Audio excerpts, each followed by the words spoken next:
नमस्कार।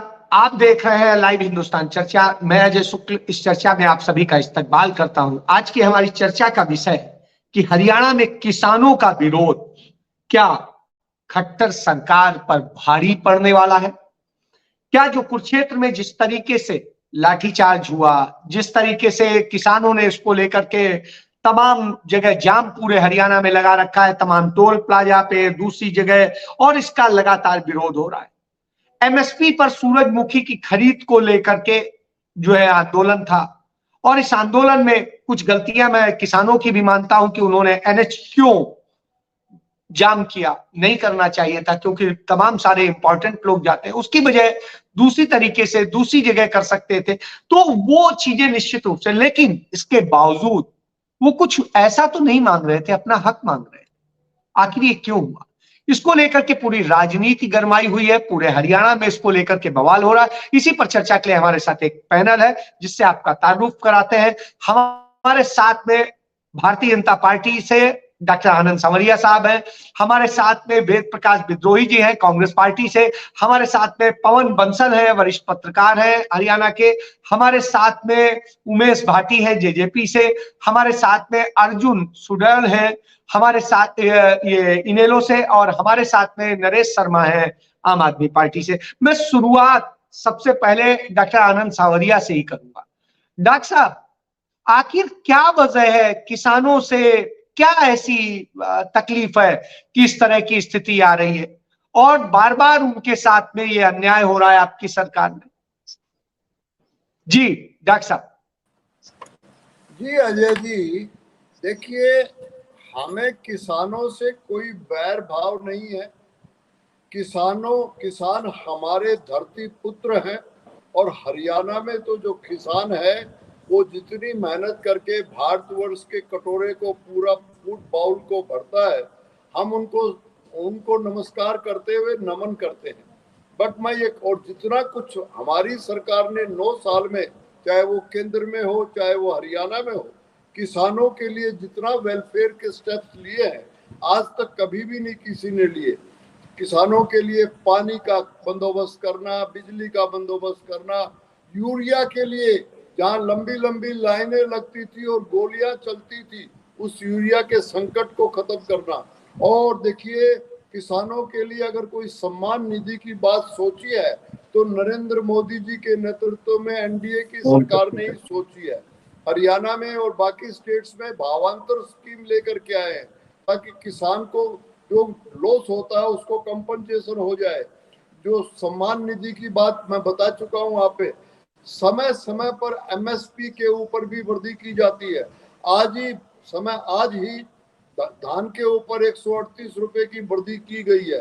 किसान क्रेडिट का मतलब, अगर ये मैं गिनाऊं तो पूरा डिबेट उससे लग जाएगा। नहीं, चलिए मैं मानता हूं। फिर डॉक्टर साहब, जिस चीज के एमएसपी और सारी चीजें आप कहते हैं, फिर दे क्यों नहीं रहे हैं, खरीद क्यों नहीं कर रहे हैं, उस पे कैप क्यों लगा दे रहे हैं? जी नहीं, मैं सर फिर अजय जी, मैं ये करता हूं कि जब मैं किसान मेरे बड़े सक्षम, बड़े बुद्धिमान व्यक्ति हैं, उनको हक है प्रदर्शन करने का।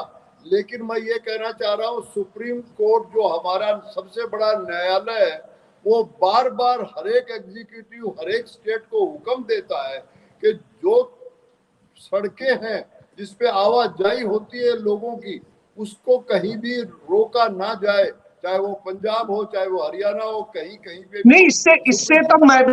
इससे मैं भी सहमत हूं कि निश्चित रूप से सड़क रोकने का कोई औचित्य नहीं है, क्योंकि आपके कारण तमाम सारे लोग ऐसे भी हो सकते हैं जिनको बड़ी संकट हो सकता है। सड़क रोकना मैं भी नहीं समझता हूं, लेकिन सम्मिलित प्रदर्शन और चीजें करने की नौबत यदि आई, सड़क रोकने की नौबत आई, तो इसके लिए तो जिम्मेदार सरकार कहीं ना कहीं है।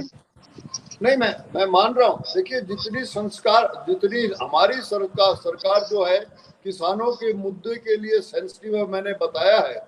लेकिन किसान भाई, मेरे भोले भाई, कुछ लोग जो हैं पॉलिटिक्स में फंस जाते हैं। कुछ पॉलिटिकल लोगों को तो जैसे होता है मौका चाहिए, जो ही विपत्ति आती है बिल्कुल बिल्कुल बिल्कुल डॉक्टर साहब, आपने बड़ी बात कही है कि किसान भाई पॉलिटिक्स में फंस जाते हैं। मैं अब इस पे नरेश जी के, वेद जी के पास आऊंगा। वेद जी, जिस तरीके से आनंद जी ने बताया कि सारी चीजें की जा रही हैं, उनको जो मिला है हरियाणा में भाजपा सरकार में, खट्टर सरकार में, मोदी सरकार में, वो कभी नहीं मिला। इसके बाद भी उनके साथ पॉलिटिक्स की जाती है और वो पॉलिटिक्स में फंस जाते हैं, इस कारण से प्रोटेस्ट कर रहे हैं। जी अब अजय शुक्ल जी, पवन बंसल जी, डॉक्टर आनंद जी, भाई उमेश भाटी जी, भाई नरेश शर्मा जी, भाई कृष्ण कुटेल जी और लाइव हिंदुस्तान चर्चा के मेरे साथियों को, दर्शकों को मेरा नमस्कार। अभी आदरणीय डॉक्टर साहब ने बहुत लंबी चौड़ी बातें ठोकी। अगर किसान इनसे संतुष्ट होते तो भाजपा हरियाणा राज्य में या मोदी के राज लगातार किसान आंदोलित क्यों होते? किसानों का आंदोलित होना ही तो इस बात का प्रमाण है कि वो संतुष्ट नहीं है। इन्होंने कहा कि हम बहुत एमएसपी दे रहे हैं, भावांतर दे रहे हैं, फिर दे रहे हैं तो फिर कुरुक्षेत्र शाहबाद में 10-15 दिन से किसान धरने पर बैठे थे, दे देते। ऐसी नौबत क्यों आई कि उनको सड़क रोकनी पड़ी? इन्होंने लेक्चर दे दिया सड़क नहीं रोकनी चाहिए, सुप्रीम कोर्ट की गाइडलाइन है। बिल्कुल ठीक कह रहे हो आप। जब भाजपा शासित राज्य में इनको सुप्रीम कोर्ट की गाइडलाइन याद आती है। किसान तो अपने पेट के लिए सड़क रोक रहा है। अभी कर्नाटक में ये कल ही आ रहे हैं, गाय के मुद्दे को लेकर पर सड़क रोक रहे थे। राजस्थान में रोज रोक रहे हैं। बजरंग दल के लोग जहां चाहे भावनात्मक मुद्दों को लेकर सड़क रोक देते हैं। कौन सा बिहार में ये रोकते हैं, जहां बंगाल में रोज ये सड़कों को रोकते हैं। जहां इनका राज नहीं वहां सुप्रीम कोर्ट की कोई गाइडलाइन नहीं। वहां कोई किन मुद्दों पर रोक रहे हैं? भावनात्मक मुद्दों पर, सांप्रदायिक मुद्दों पर। और जब किसान कमेरा, किसान मजदूर अपने पेट के लिए रोकता है तो इनको सुप्रीम कोर्ट की गाइडलाइन याद आती है। तो एक तो इनके दोहरे मापदंड है। इन्होंने कहा हमने बहुत कुछ कर दिया किसान के लिए। अरे अगर आपने किसान के लिए कर दिया तो कल तक 6400 रुपया सूरजमुखी की एमएसपी थी, आज आपने अगले साल के लिए 6700 रुपया की है। एक तरफ आप 6700 रुपए करने की नौटंकी कर रहे हो और सूरजमुखी खरीद नहीं रहे हो। बाजार में मिल रही है 3800 रुपए, 3500 रुपए, फिर 6700 या 6400 रुपए करने का मतलब क्या है? आप कह रहे हो हमने भावांतर योजना में डाल दिया। भावांतर योजना क्या होती है? आप अगर एमएसपी घोषित है तो आप एमएसपी दीजिए। भावांतर योजना में डालने का मतलब ही है किसान की ठगाई, किसान की लूट। आपने बाजरे को भावांतर योजना में डाला। जिन किसानों ने पोर्टल पर दर्ज करवाया था उनका भी बाजरा आपने नहीं खरीदा। 400 रुपए आपने भावांतर के दे दिए और किसान को मिल रहा बाजार के अंदर 1600, 1700, 1500, जबकि भाव था 2250, 2300 का। आपने सरसों को भावांतर में डाल दिया इसी साल। जिन किसानों ने हरियाणा के अंदर पोर्टल पर रजिस्टर्ड करवाई थी उनकी आपने सरसों नहीं खरीदी, सरसों पीटी भावांतर के नाम पर। और आप कह रहे हो कि हमने बहुत लंबे चौड़े भाव दे दिए। मैं आप सभी पैनलिस्ट के चर्चा के लिए कुछ आंकड़े रखता हूं, थोड़े से रखूंगा। आंकड़े दो प्रकार के होते हैं, एक तो संख्यात्मक दृष्टि से, एक प्रतिशत की दृष्टि में। ये बताएंगे हमने इतने रुपए बढ़ा दिए। रुपए से कोई मतलब नहीं होता, प्रतिशत में आका जाता है तुलनात्मक, क्योंकि किसने कितना बढ़ाया। हमने गेहूं के अंदर अपने शासनकाल में 126% की वृद्धि की और आपने 22 तक, इस साल के मैं नहीं शामिल कर रहा, आपने 43% वृद्धि की है। हमने उसमें धान में की है सर, हमने गेहूं के अंदर की 87% और आपने की है 41%। हमने चने के अंदर की है 115% और आपने की है 65%। हमने इसमें जवार के अंदर हमने की है 115%, आपने की है 65%।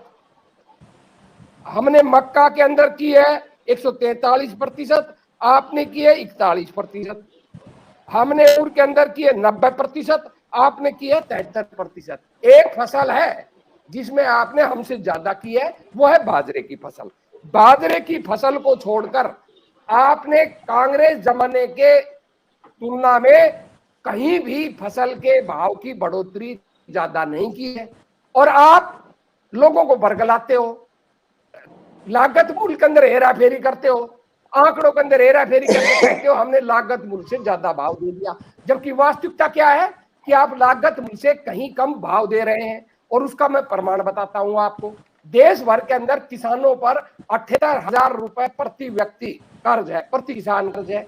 और हरियाणा में कितना है? 1,82,000 प्रति किसान। यदि आप किसान को लागत से 50% ज्यादा, 1.5 गुना पैसा देते तो किसान पर कर्ज का बोझ क्या बढ़ता।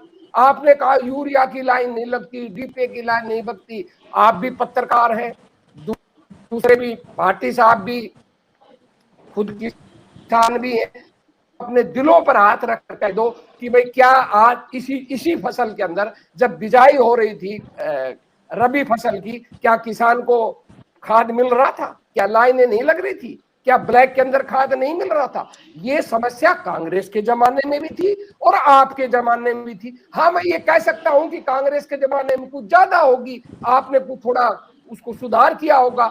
ये एक स्वाभाविक प्रक्रिया है, नए कारखाने लगते हैं, नए सुधार होते हैं, मैं उनको नकारता नहीं। आपने कहा कि हमने किसानों के लिए बहुत किया। आपका किसान फसल बीमा योजना ही सबसे बड़ा फ्रॉड है। उसका भी मैं ताजा उदाहरण आपको दे देता हूं। आपके पोर्टल पर इसी साल जो हमारे हरियाणा के किसान हैं, उन्होंने 2,63,000 किसानों ने 17,34,000 एकड़ जमीन पर अपना फसल खराबा फरवरी से लेकर अप्रैल तक जो बेमौसम की बारिश हुई थी वो उठाया। आपने क्या किया? आपने 2,63,000 किसानों में से 67,758 किसानों की केवल 2,09,000 एकड़ जमीन का मुआवजा दे दिया, केवल 2। और उसमें भी हेरा फेरी करी। आपने जो 80% किसान थे उनको आपने जो मिनिमम मुआवजा है 50 से 75 वाली, 25 से 50 वाली जी उसमें डाल दिया। वेद जी, आपकी आवाज नहीं आ रही है, मैं फिर दोबारा आता हूँ। खत्म कर रहा हूँ सर, मैं खत्म कर रहा हूँ सर, खत्म कर रहा हूँ। उसमें भी आपने बीमा कंपनियों से मिलकर किसान को लूट लिया। आप पैदाइशी किसान विरोधी हैं, केवल जुमले उछालते हैं, किसानों को कहते हैं। और मैं लास्ट बात कह देता हूँ, क्योंकि चर्चा चल रही थी। आप याद करें डॉक्टर साहब, आपके राज के अंदर 4 बड़े नरसंहार हुए, जिसमें 83 लोगों को पुलिस गोलियों में खट्टर राज में भूना गया है। चौटाला राज के अंदर 12 लोग भुने गए थे, कांग्रेस राज में केवल 3 लोग मरे हैं।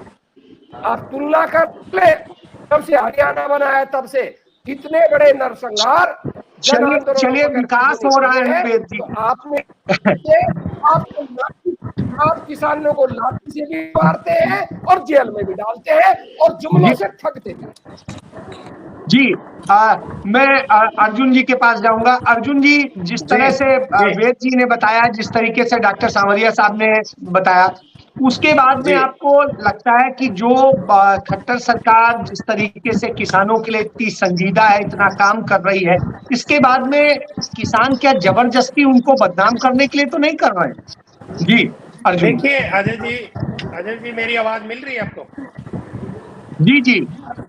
और ये भी बता दीजिएगा इसमें राजनीति कौन कर रहा है, भड़का कौन रहा है किसानों?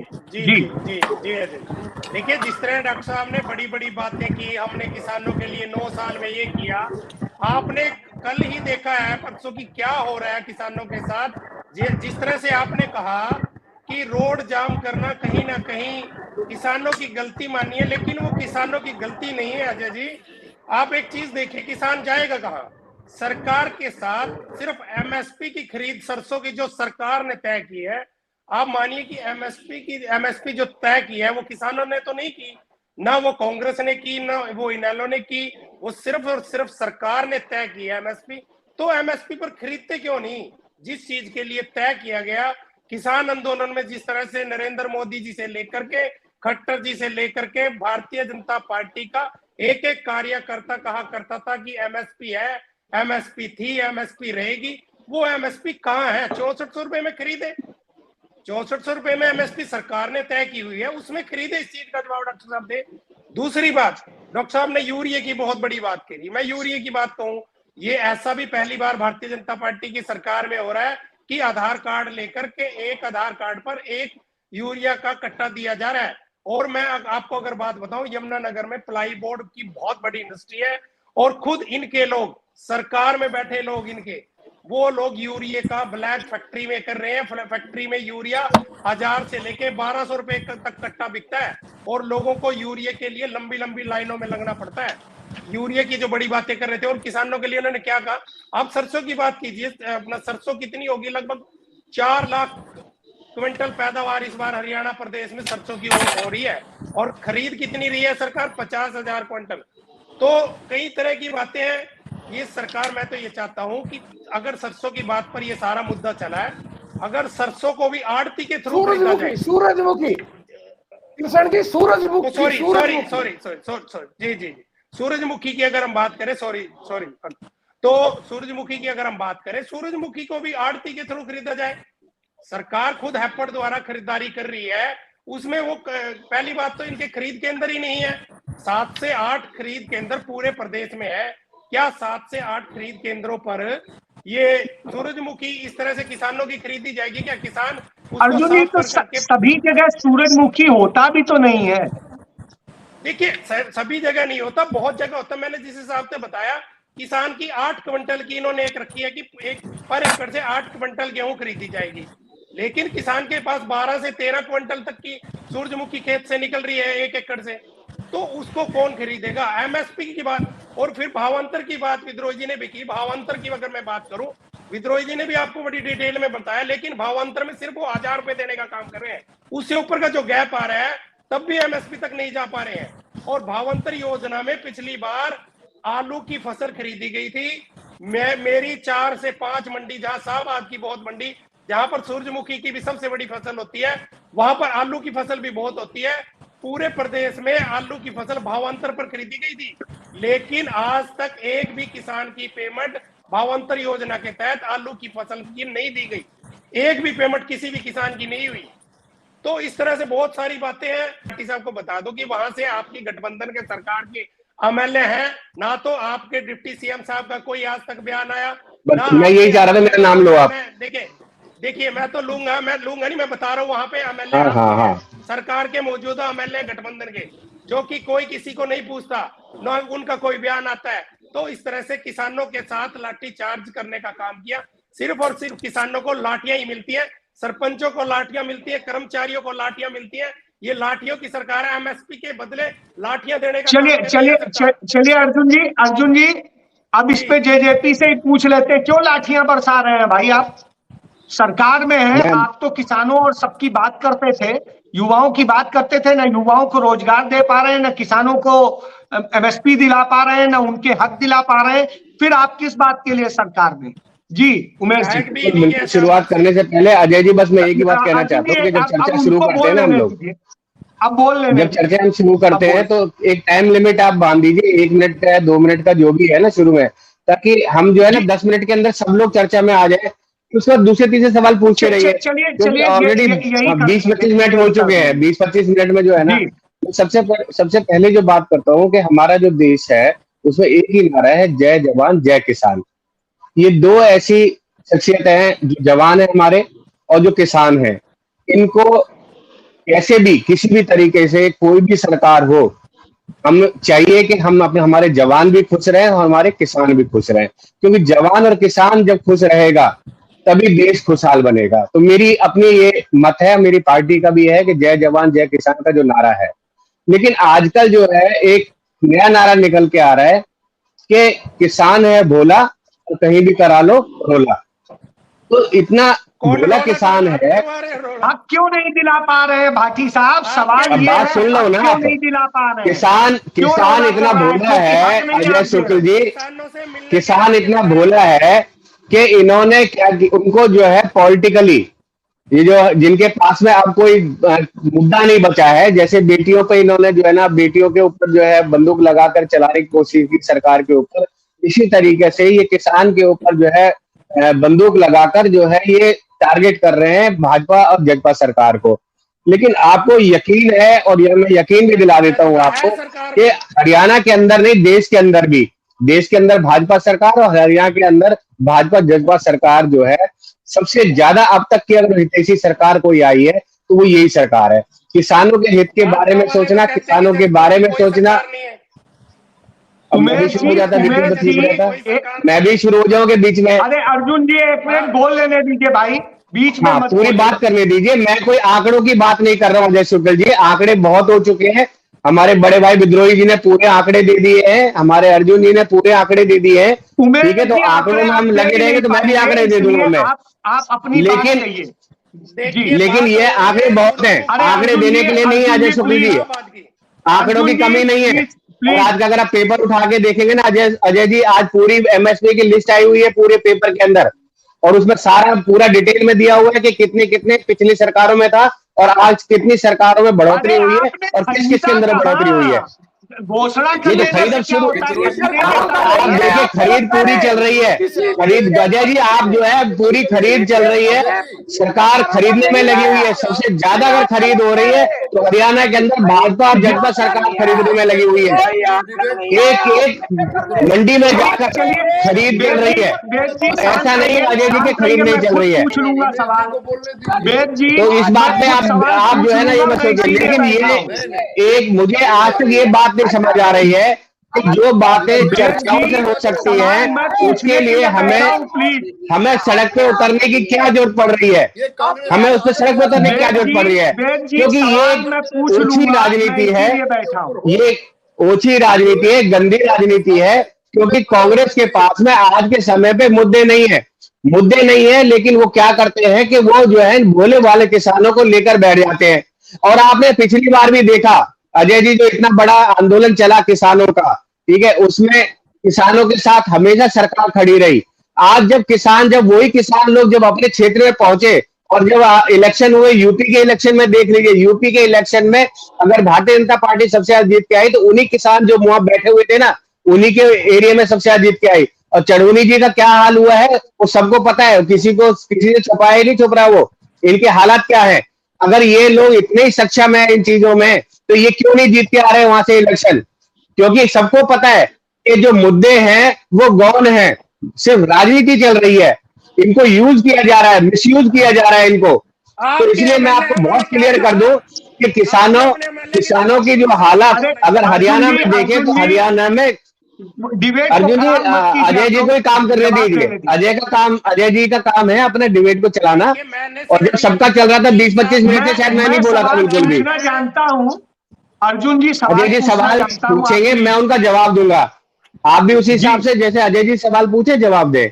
तो आज मेरा अपना मानना ये है अजय जी कि हरियाणा में अगर किसान सबसे ज्यादा सक्षम है तो वो हरियाणा प्रदेश के अंदर है। दुष्यंत जी का पूरा आप देखिए, हर रोज आप देखेंगे कहीं ना कहीं मंडी में कहीं ना कहीं किसी न किसी मंत्री का दौरा चल रहा है, खरीद में पूरा ध्यान दिया जा रहा है। नहीं मैं आपको बता रहा हूँ, देखिए लाठीचार्ज मैं बोल रहा हूँ कि लाठीचार्ज गलत है, आपके सामने चैनल पे बोल रहा हूँ। हमें किसी अगर मान लो वहां पर वो लोग बैठे हुए हैं तो बहुत सारी चीजें, मैं तो दोनों तरफ से बात कर रहा हूँ अजय जी। आपके पहली बात तो बोल रहे हैं पहली हमारे नेता भी बोल रहे हैं कि ये जो गलत है, हमारे नेताओं ने भी, आपने देखा होगा हमारे विधायकों के भी जो है ना उसमें ये बात आई है कि भाई ये चीज गलत है, लेकिन इसको कोई भी सही, लेकिन अजय जी बात सुनिए, लेकिन अजय जी बात जो सबसे बड़ी बात जो है आप समझिए कि ये दिक्कत ये आ रही है कि किसानों को जो है ना आगे रख के जो ये लोग राजनीति कर रहे हैं ना वो गलत है। मैं कहीं भी मतलब जो है ना मैं खिलाफत कर रहा हूँ जो डंडा बजाए, लेकिन किसानों के नाम पे जो राजनीति कर रहे हैं वो गलत है। किसानों के नाम पे राजनीति हो रही है, बात उमेश जी का भी कहना है, जेजेपी का, और यही बात भाजपा का कहना है। मैं नरेश जी का एक बयान लेता हूँ। नरेश जी, जो सारा हुआ वो निश्चित रूप से एक शर्मनाक स्थिति है। आखिर ऐसी स्थिति क्यों हुई? जी नरेश जी। अजय जी, पहली बात तो इस सरकार, या अजय जी आप सुन पा रहे हैं? हाँ बिल्कुल सुन रहा हूँ। हेलो जी बोलिए। अजय जी, पहली बात तो इस केंद्र सरकार और प्रदेश सरकार के अंदर हमारा जवान, किसान, नौजवान और पहलवान सभी है परेशान। तो आपने देखा कि जवान, मुझे लगता है नरेश जी के नेटवर्क में कुछ समस्या आ रही है। मैं सीधे डॉक्टर आनंद सांवरिया साहब के पास जाऊंगा। सांवरिया साहब, आप कुछ कहना चाह रहे हो, जल्दी से बोले। जी मैं अजय जी एक बात रिक्वेस्ट करना चाह रहा हूँ। अभी उमेश जी। जी ने बहुत सुलझे हुए तरीके, देखिए आपकी चैनल हाँ, अजय जी। इम्पोर्टेंट चैनल है सारे हेलो। भारत हाँ, वर्ष में दोबारा इसको आता देखा हूँ जाता आपके है। पास नरेश जी, अब उनकी बात कंप्लीट हो जाने दीजिए। और ये डिबेट जो है जी। बड़ी इंपॉर्टेंट डिबेट है, पूरा भारतवर्ष देखता है। मैं विद्रोही जी को सुनता हूँ, कांग्रेस की आदत हो चुकी है, बेबिला वो बोलते रहते हैं। एंकर आप हैं, उमेश जी कितनी देर से एक ही बात कहना चाह रहे हैं कि हर एक को टाइम अलॉट एंकर करेगा, और जब एंकर बोलने के लिए बोलेगा तो बोलेगा। बट कांग्रेसियों की आदत हो चुकी है। बट अच्छा लगा मुझे आज कांग्रेसी और इन लोग जो है अरे मैं एक कब ही बोला भाषा हूँ, बोल रहे मैं हैं। कब बोला हूँ? उन्होंने नहीं, किसानों के बारे में अर्जुन नहीं, अजय सोचा ही जी, नहीं। मैं कब बोल आज रहा था कहना बीच में? चाह रहे हैं कि आप आपके कितने झूठे लोग हैं, वेद जी, धर्म सिंह लोग एक मिनट शांत अरे आप रहिए, झूठ मैं बोल आता रहे हूँ हैं। आपसे मैं कब बोला? आपकी बात ले हमारे लूंगा। नेता काम एक मिनट करते हैं। जी। अब से पत्रकार है अजय जी बहुत, और जो है ना आपके जो सवाल है जी। और आपकी जो चर्चा है वो पूरा देश सुनता है, पूरा देश जी। देखता है इसको। और मैं हर बार जी, देखता हूँ कई लाखों में आपके जो है ना वो नरेश आते जी, हैं आप इसमें। अपनी बात कंप्लीट करें, फिर मैं अर्जुन जी के पास जाऊंगा। जी नरेश जी। हाँ अजय जी, नरेश तो जी पहली सुन पा बात रहे आपको हैं?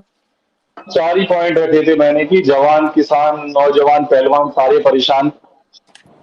हाँ सुन पा रहे हैं अजय जी, आपको आवाज आ रही है? हाँ, आ रही आ रही हेलो। आ रही है आ भाई। रही है।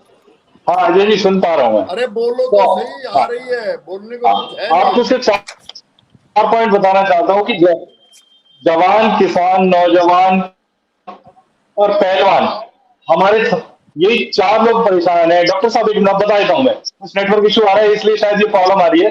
तो जवान आपने देखा कि ऑलरेडी हमारे देश में केंद्र सरकार के बाद में कश्मीर के अंदर कितने जवान शहीद हुए। फिर पहलवान आपने देखा कि पहलवान धरने पे बैठे हैं। किसान जो है, किसान आपने देखा कि किसानों के ऊपर लाठीचार्ज हो रहा है। फिर आपने देखा कि अपने नौजवानों को बेरोजगारी के अंदर। अब हम आते हैं फसल के ऊपर, जो हमारी जो ये मुद्दा चल रहा है, हमने रजिस्ट्रेशन करवाया है 60,000 किसानों के रजिस्ट्रेशन के ऊपर। जो हमारा फल आपने देखा कि 15 से 20,000 रुपए की बोरी आती है, जो बीज की बोरी है। 5,000 रुपए डीजल का खर्चा आ जाता है। 5,000 रुपए कम से कम इसका खर्चा जो है, मतलब ट्रांसपोर्टेशन और सुखाने का खर्चा आता है। 25,000 रुपए टोटल खर्चा आने के बाद में सरकार उसको दे कितना रही है? सिर्फ आपने देखा कि सरकार ने एमएसपी तय किया कि 6400 रुपए के हिसाब से, लेकिन दे कितना रही है? 4800 रुपए।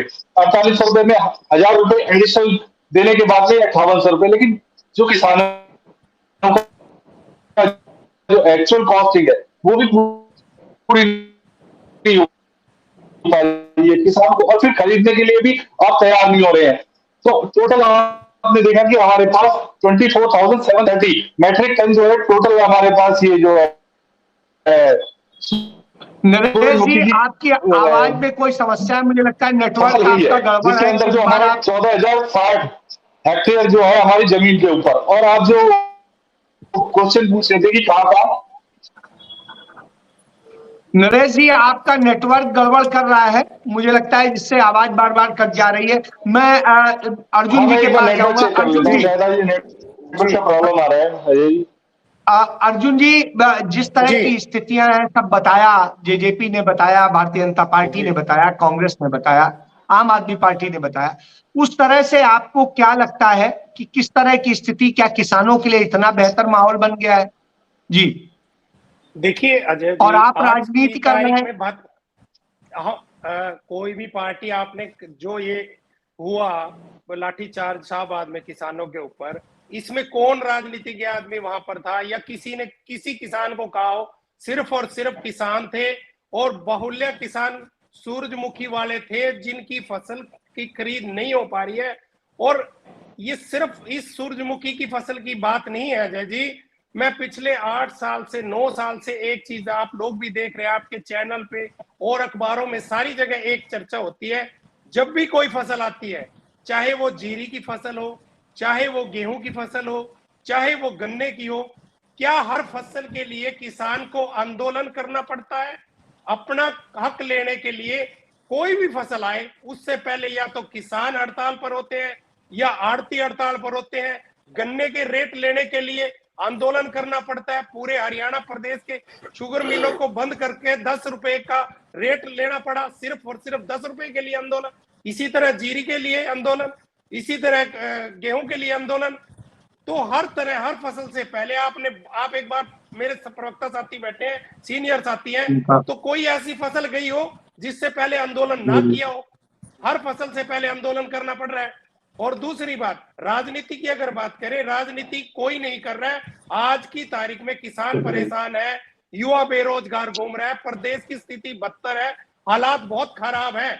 और राजनीति, अगर इंडियन नेशनल लोकदल पार्टी राजनीति नहीं करती, इंडियन नेशनल लोकदल पार्टी तो अगर किसी के साथ खड़ी होती है, तो सारे देश ने देखा है कि एक विधायक होते हुए अभय सिंह चौटाला जी ने किसानों के लिए इस्तीफा देने का काम किया था। और विधानसभा के अंदर चलिए, वो पुरानी बात हो गई, पुरानी बात हो गई, अब पुरानी बात हो गई। जो सारी बातें हैं पूरे देश को पता है। मैं नई बात बता रहा हूँ अजय जी कि विधानसभा के बात अंदर की बात करें, विधानसभा के बाहर की बात करें, अभय सिंह चौटाला जी निरंतर प्रदेश के लोगों के लिए उनकी आवाज बनकर उठाते हैं।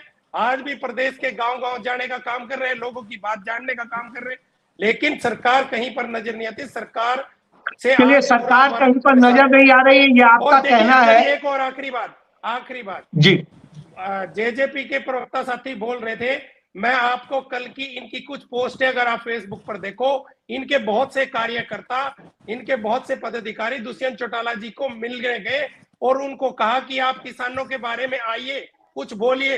लोग हमें पूछते हैं, हम लोगों के बीच में जाते हैं, तो अभी तक भी कोई किसी का कोई जवाब नहीं है, कोई किसानों के साथ नहीं है और उनका कोई जवाब नहीं आता। और वहां के विधायक हैं जजपा के, वो भी कोई जवाब नहीं देते, कोई उनकी आवाज तक नहीं आई आज तक। अजय जी, मेरे को एक मिनट, चलिए, भाजपा और जजपा इस पे कोई जवाब नहीं देते, इसी पर नहीं अजय जी एक मिनट सुन लीजिए। अजय जी एक बात, पवन जी जो ये अजय जी किसानों, अजय जी मैं आऊंगा आपके पास, एक सेकंड, नहीं इन्होंने बात जजपा की है ना। स्थितियां आप देखिए, डिस्टर्ब मत कीजिए प्लीज, मुझे कम ले लेंगे। पवन जी, जिस तरीके से सारी बातें हैं आपने सुनी, चूंकि आपका नेटवर्क बार बार जा रहा है, तो जल्दी से बताइए कि जिस तरह की, क्या ये स्थिति किसानों के साथ पहले कभी देखी थी? 50 साल से आप भी पत्रकारिता कर रहे हैं। देखिए, डेमोक्रेसी में परसेप्शन काम करता है, और जो भाजपा हरियाणा की या केंद्र की के बारे में है किसानों के खिलाफ,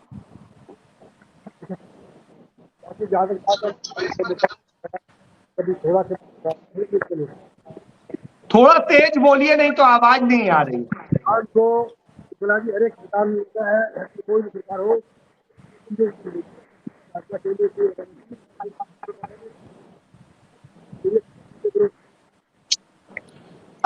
पवन जी आपका सुनाई नहीं दे रहा है, मैं आपके पास दोबारा आऊंगा। जेजेपी कुछ कहना चाह रहे थे, उनसे सुन लेते हैं। हाँ अजय जी, मैं एक चैनल पे अभी मैं आपको सुनवाता हूँ, दिग्विजय चौटाला जी का बयान है, 1 सेकंड बस खाली। जी, दिग्विजय चौटाला जी है क्या सरकार में? हमारे प्रदेश में किसी पर भी लाठीचार्ज हो, सुन तो लीजिए भाई, दैनिक पद है क्या? ये हरगिज मैं मानता हूँ कि ऐसी कार्रवाई नहीं होनी चाहिए। ठीक है जी, इन पर कोई संवैधानिक पद नहीं है। किस पे? मुझे पता है, देखिए ऐसा है अजय शुक्ल जी, आप मेरी बात सुनिए। दिग्विजय चौटाला जी जो है हमारे पार्टी के प्रधान महासचिव हैं, ठीक है जी, और सरकार में जो हमारे विधायक है रामकरण काला जी, उनका भी जो है उन्होंने भी विरोध किया। विधायक जी ने भी जो है ना, ये तरीका नहीं है, ये मैं उस तरह की, देखिए एक मिनट, हम वैसी चर्चा नहीं करते हैं। मैं सॉरी करूंगा, मैं अर्जुन जी, मैं बड़ी शालीन चर्चा के लिए बैठता हूं, मैं कोई उस तरह टीवी डिबेट करके टीआरपी वाला काम नहीं करता हूं, प्लीज ऐसा काम मत कीजिए। मैं उमेश की बात सुनाइए, मैं आता हूँ, जब सबको टाइम देता हूँ पूरा, तब फिर ऐसी बात मत करिए जी। हमारे जो विधायक हैं रामकरण काला जी का, उनका भी आपने सुना होगा।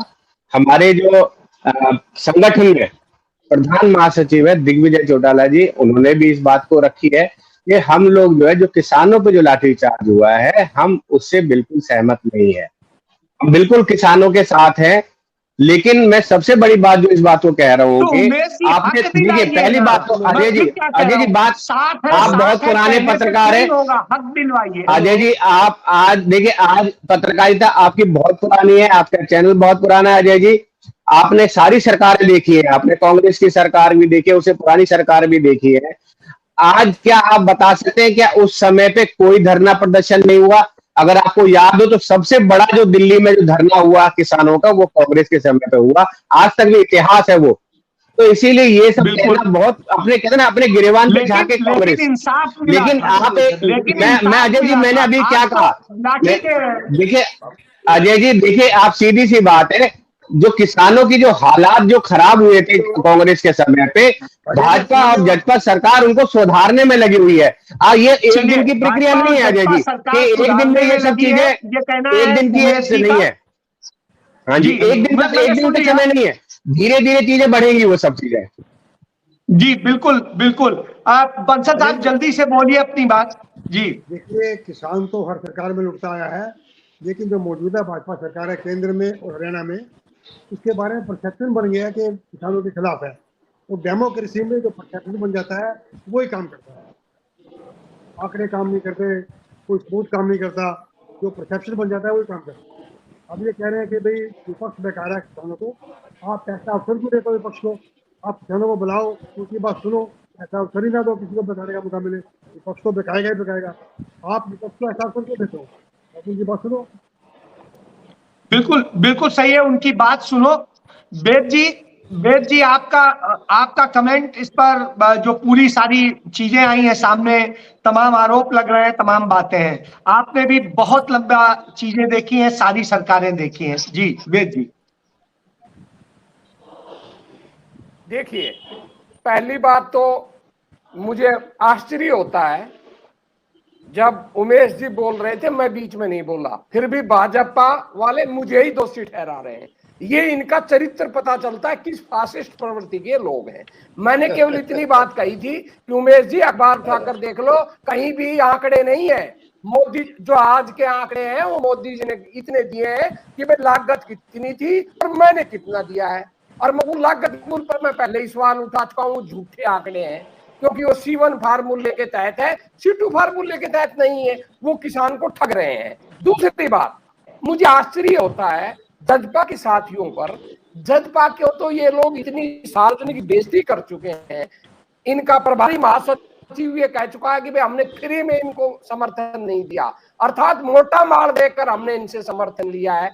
फिर भी पता नहीं इनकी क्या मजबूरी है, ईडी सीबीआई से इतने डरे हुए, इतनी बेइज्जती होने के बाद भी उनके पिछला ये हो गई, कल बात हो गई भाई, किसानों की बात हो रही है और ये कह रहे हैं कि हम भड़का रहे हैं। वेद जी किसानों की बात, मैं अपनी किसानों की बात ही कर रहा हूँ, मैंने उदाहरण दिया उनको, मैंने उदाहरण देख कर आगे ही बढ़ रहा हूँ। मैं तो कह रहा हूँ कि पिछलकू बने हुए हैं। अब इनका जो विधायक है रामकरण काड़ा जी, उनके शुगरफेड के चेयरमैन, उन्होंने क्या कहा कल कि भाई किसानों के साथ अन्याय हो रहा है, मैं तो इस्तीफा दूंगा। वो इस्तीफा देने की बात कर रहे हैं, इनका विधायक संतुष्ट नहीं है। बनवारी लाल डॉक्टर के साथ प्रेस कॉन्फ्रेंस, सरकारी प्रेस कॉन्फ्रेंस में उसने कल कहा है कि मैं अपना त्याग पत्र दूंगा शुगरफेड से, चेयरमैन पद से, अगर ये एमएसपी नहीं देंगे तो। एमएसपी नहीं मिल रही किसानों को, इनका विधायक भी यही बात कह रहा है, हम भी यही बात कह रहे हैं, और फिर भी बेसुरा राग लाप रहे कि हमने किसानों के लिए बहुत बड़ा कर दिया। अरे आपने किया क्या है? केवल बातों में, दावों में, झूठ में। और पवन बंसल जी ठीक कह रहे थे, आज पूरे देश में एक किसानों का एक संदेश जा चुका कि ये सरकार घोर किसान विरोधी है, इन्होंने एमएसपी के नाम पर ठगा। इन्होंने क्या किया एमएसपी ने? प्रधानमंत्री ने झूठ बोला कि मैं एमएसपी पर कानून बनाऊंगा, बनाया। इन्होंने कमेटी बनाई 27 सदस्यों की, सारे के सारे उसके अंदर 24 वो सदस्य लिए जो किसान विरोधी थे, जो ये जो 3 कृषि काले कानून थे। चलिए तो मतलब ये मान के चले पवन जी ये मान के चले कि जो कहा गया जी, जो कहा गया वो हुआ नहीं। मैं जल्दी से नरेश जी का कमेंट लेता हूं। नरेश जी जल्दी से अपनी बात कहें और फिर मैं उसके बाद डॉक्टर आनंद सांवरिया के पास जाऊं। जी नरेश। अजय जी, तो आप ये देखें कि सारी जनता परेशान है, पूरा प्रदेश परेशान है, पूरा देश परेशान है। आप खुद देखिए हरियाणा के अंदर की लाठीचार्ज करवाना, आप खुद सोचिए कि क्यों लाठीचार्ज करवानी पड़ी। अगर ये अभी हमारे बीजेपी के प्रवक्ता बोल रहे हैं कि हमारी सरकार ने बहुत कुछ दिया और जनता खुश है, किसान खुश है, लेकिन अगर किसान खुश है तो जमीन के ऊपर क्यों वो आके बैठ रहा है? उसको जब मूल्य नहीं मिल रहा किसी चीज का, अपनी फसल राजनीति कर रहे हैं भाई, वो तो कह रहे हैं कि आप राजनीति करवा रहे। तो बीजेपी को राजनीति नहीं आती क्या आपके कहने से? बीजेपी तो राजनीतिक पार्टी है, क्या वो राजनीति करके बुला नहीं सकती उन किसानों को? हमारे भाई ने कहा कि अभी कि वही चीज आप नहीं बुला सकते क्या? उन्हें बैठा के बात नहीं कर सकते? आप तो बड़े बड़े दावे कर रहे हैं, तो वो दावों का आप सफल कहाँ हो रहे हैं उन दावों के अंदर? तो किसानों को क्यों आना पड़ रहा है, जमीन पे क्यों बैठना पड़ रहा है, रोड क्यों जाम करना पड़ रहा है? वो मजबूरी में आ रहे हैं ना। अगर मजबूरी नहीं होती, आप खुद सोचिए, डॉक्टर साहब हैं, डॉक्टर साहब को भी अगर पेट में दर्द होगा तो डॉक्टर के पास आएंगे ना। लेकिन अब पेट में दर्द नहीं होगा तो मेरे क्यों आएंगे? तो आपके पास आने की कोई जरूरत नहीं है। अगर आपसे कोई फोन पे कहते या आप एक बार फोन पे भी दवाई दे सकते हैं, तो ऐसे ही किसानों को बैठ के आप चर्चा कीजिए, उसकी क्या मसले हैं उनको हल कीजिए। बिल्कुल सही है कि किसानों को जो मजबूर, बिल्कुल सही कह रहे हैं नरेश जी कि किसानों को मजबूर किया जा रहा है तब आ रहे हैं। मैं उमेश जी, जल्दी से आप कुछ कहना चाह रहे थे, इमीडिएट कहें, फिर मैं उसके बाद बिल्कुल बिल्कुल। हाँ अजय जी अभी अर्जुन जी जो हमारे इनेलो के प्रवक्ता है, उन्होंने कहा कि जो है जजपा की कोई प्रतिक्रिया उस लाठीचार्ज पर नहीं आ रही है। लेकिन मेरे बड़े भाई वेद प्रकाश विद्रोही जी ने वेद प्रकाश विद्रोही जी ने सारी बातें बता दी हैं। मैं तो बता ही रहा था, लेकिन मेरी बात पे वो विश्वास नहीं कर रहे थे। वेद प्रकाश की विद्रोही जी जो हमारे कांग्रेस के बड़े भाई प्रवक्ता है, उन्होंने भी बता दिया कि कैसे प्रेस कॉन्फ्रेंस करके हमारे नेताओं ने बाकायदा इस्तीफा देने की भी पेशकश की है। लेकिन बात वेद प्रकाश विद्रोही जी ने एक बात रखी, अरे सुनो मेरी बात यार, तुम लोग जो है ना एक अकेले विधायक को लेके घूम रहे हो पूरे हरियाणा के अंदर, है कुछ है नहीं तुम्हारे पल्ले, 2% का घूम रहे हो, तुम्हारे पल्ले क्या है तुम्हारे पास में?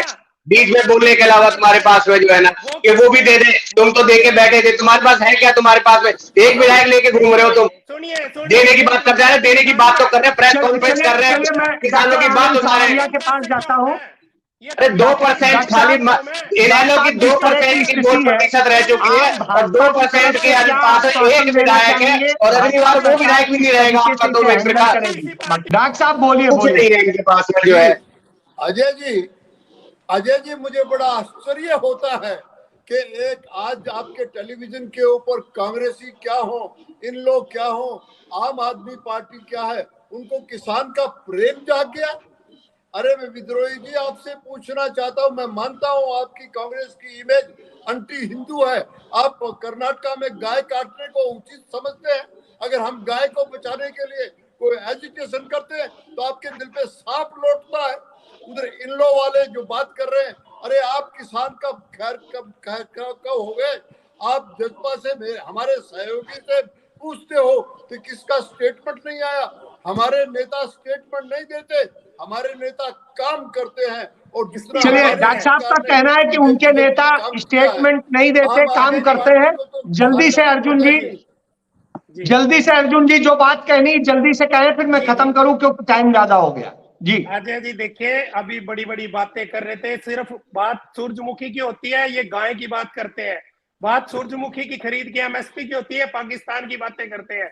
मैं ये कह रहा हूँ आपको नहीं बोला। देखिए आपके पास में, इनेलो के पास में जनाधार नहीं बचा हुआ आज के समय में, कोई जनाधार नहीं है इनेलो के पास में, मात्र 2% इनेलो अटक गई है जी ने तमाम आंकड़े, इसके अलावा कुछ नहीं है। 2% के अलावा इनके पास में हम इस स्थिति में पहुंचते हैं कि जिस तरीके से सारी चीजें आंकड़े सामने हैं, खरीद का जो दावा किया जाता है उतनी नहीं हुई है और बहुत सारी समस्याएं, किसान को मजबूर होना पड़ा। हालांकि किसानों ने भी गलती की, उन्हें एनएच जाम नहीं करना चाहिए था, क्योंकि इससे किसानों को नहीं, उनके अपने ही तमाम सारे रिश्तेदारों को भी परेशानी होती है, देश के नागरिकों को परेशानी होती है। तो देश के नागरिकों को परेशान करके आप विरोध नहीं कर सकते हैं, ये निश्चित रूप से गलत है। विरोध कीजिए, लोकतांत्रिक हक है और किसानों को उनका हक मिलना चाहिए निश्चित रूप से। और जब चर्चा हो रही हो कि हाँ किसानों के हक की, तो गाय गोबर और इसकी चर्चा से, पाकिस्तान की चर्चा से तो काम नहीं चलेगा, उन्हीं पे चर्चा करनी पड़ेगी। इसके साथ चर्चा समाप्त करता हूं, कल फिर मिलेंगे, तब तक के लिए धन्यवाद, जय हिंद।